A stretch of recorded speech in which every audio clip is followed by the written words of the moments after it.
ప్రజల వైపు. చూస్తూనే ఉండండి వారాహి 99 టీవీ ఛానల్. సంపద సృష్టిస్తానని చెప్పి అధికారంలోకి వచ్చిన చంద్రబాబు చేతగానితనంతో రాష్ట్ర జీఎస్టీ ఆదాయం గత 9 నెలల్లో 1585 కోట్లు తగ్గిపోయింది. దక్షిణాది రాష్ట్రాలతో పోలిస్తే ఆదాయంలో ఆంధ్రప్రదేశ్ అట్టడుగు స్థాయికి పడిపోయింది. కారుమూరు వెంకటరెడ్డి, వైఎస్ఆర్సీపీ అధికార ప్రతినిధి.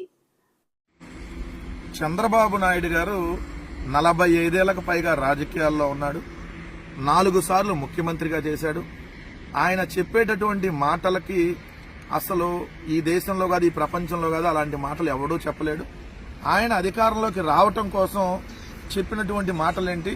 తమ్ముళ్ళు, నేను అధికారంలోకి వస్తే సంపద సృష్టించేస్తా, రాష్ట్ర ఆదాయాన్ని పెంచేస్తా, సంపద సృష్టించి సంక్షేమ పథకాలు అందిస్తా, నాకు 45 ఏళ్ల రాజకీయ అనుభవం ఉంది, నా అంత తోపుతురు ఇండియాలోనే లేడు, ప్రపంచంలో లేడు అని చెప్పి ఏదైతే చంద్రబాబు నాయుడు గారు ఏదైతే డబ్బాలు కొట్టి అధికారంలోకి వచ్చాడు, ఏమని సంపద సృష్టిస్తానని.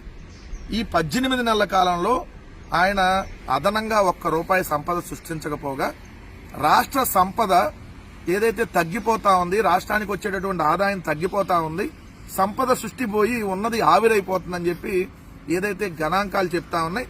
జీఎస్టీ గణాంకాల్లో వెల్లడైనటువంటి చేదు నిజం ఏంటంటే, ఈ ఆర్థిక సంవత్సరం అంటే మొన్న 2025 ఏప్రిల్ నుంచి ఇప్పటి వరకు చూసుకుంటే 9 నెలల కాలంలో ఆదాయం 1785 కోట్లు తగ్గిపోయింది.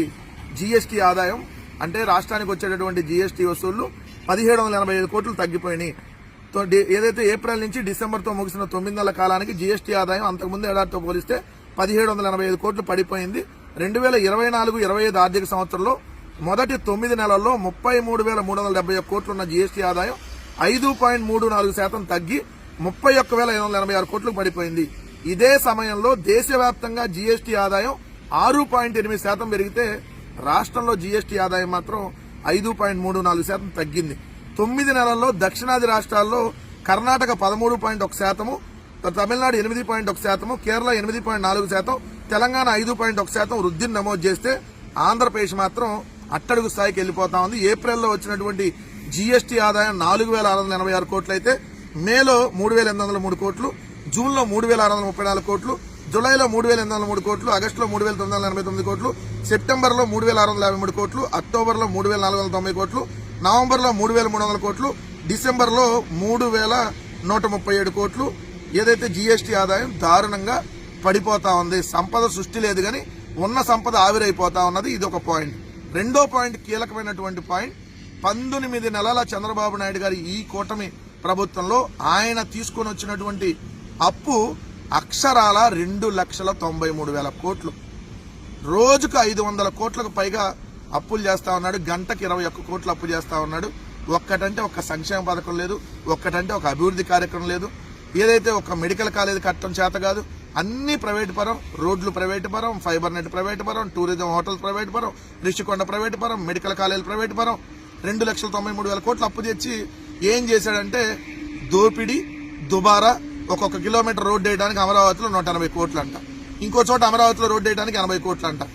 ఇలా దోపిడీ. ఆయనేమో చూస్తే విదేశాల్లో విహారయాత్రలు, ఇక్కడ దోచుకున్న దాన్ని అక్కడికి వెళ్ళి ఏదైతే ఇన్వెస్ట్ చేసుకోవడం, ఈ పనుల్లో బిజీగా ఉన్నాడు. రాష్ట్రాన్ని మాత్రం 19 నెలల కాలంలో సర్వనాశనం చేశాడని మాత్రం క్లియర్ గా కనపడతా ఉంది. విత్ లెక్కల ప్రకారం జీఎస్టీ వసూలు తగ్గిపోవడమే దానికి నిదర్శనం. ప్రభుత్వం ఏడాదిన్నర కాలం పాలనలో అన్ని రంగాల్లో వెనుకబడిందని, పేద బడుగు బలహీన వర్గాలకు ఏమాత్రం